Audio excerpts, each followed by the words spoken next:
Par Larry Hodgson 6 novembre 2016. Tutorage discret pour les plantes d'intérieur. Ce Dieffenbachia discrètement tutoré crée un très bel effet. Dans un monde idéal, les seules plantes d'intérieur qui auraient besoin d'un tuteur seraient les plantes grimpantes. Les autres auraient des branches épaisses et solides, parfaitement capables de tenir la plante dressée, même lorsqu'elle est chargée de feuilles, de fleurs et de fruits. En réalité, cependant, les plantes d'intérieur ont tendance à produire une croissance plutôt faible. Leurs tiges s'étirent souvent à la recherche de lumière et les entre-nœuds, très serrés au plein soleil de l'extérieur, s'espacent. Deux signes que les tiges n'ont pas leur rigidité normale. D'ailleurs, c'est un fait peu connu que le vent renforce les tiges. Bouger sous le vent provoque de petites blessures que la plante remplit de lignine, donnant aux tiges une robustesse supérieure. Les plantes d'intérieur sont rarement exposées au vent et, par conséquent, ne développent pas des tiges aussi fortes qu'elles auraient fait à l'extérieur. Tailler avant de tutorer. Parfois une taille sévère est la seule solution logique. La taille et le pinçage offrent des alternatives au tutorage. Si vous taillez une plante attentivement,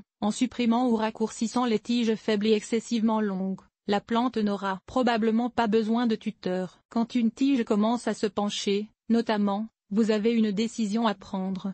Et souvent la plante serait plus jolie sans cette branche faible. Si oui, la supprimer réglera le problème. Le célèbre quart de tour. Ces plantes commencent à se pencher vers la source de lumière, il serait temps de leur donner un petit quart de tour. Tout le monde a sans doute entendu dire qu'il faudrait donner aux plantes d'intérieur placées devant une fenêtre un quart de tour. À chaque arrosage, toujours dans la même direction, bien sûr, de façon à qu'elles reçoivent un éclairage venant de toutes les directions. Et ce, pour les empêcher de pencher vers la source de lumière. Le problème est que peu de gens le font réellement. Si vous le faites, cependant, vous trouverez des plantes beaucoup plus symétriques et aux tiges moins longues, d'où un moindre besoin de tutorage. Pas d'engrais l'hiver. Il est préférable d'éviter de fertiliser les plantes d'intérieur lorsque les jours sont courts, soit entre la fin d'octobre et la fin de février ou le début de mars.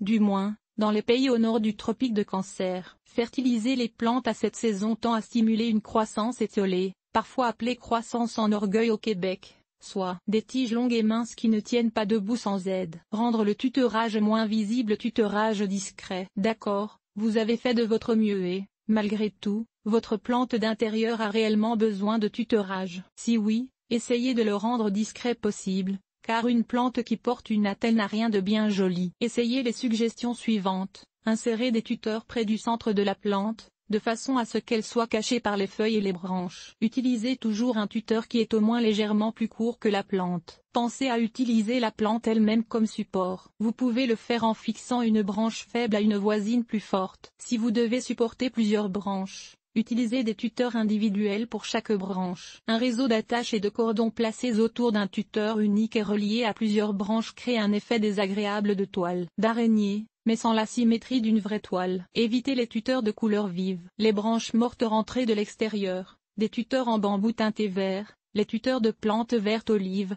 etc. sont plus faciles à camoufler. Ou envelopper un tuteur trop coloré de ruban de fleuriste vert. Ruban attache plantes de couleur discrète. Évitez les attaches très visibles. Les liens torsadés verts, le raffia vert ou naturel, la ficelle de jardin vert ou neutre et les liens en mousse de couleur verte font de bons choix. Essayez de reprendre le port naturel de la plante lorsque vous fixez les branches au tuteur. Évitez surtout de regrouper les tiges de façon artificielle ou de serrer les fleurs les unes contre les autres. Placez des plantes solides autour des plantes à tiges faibles. Alors, même si elles penchent un peu, au moins elles vont rester debout. Et voilà.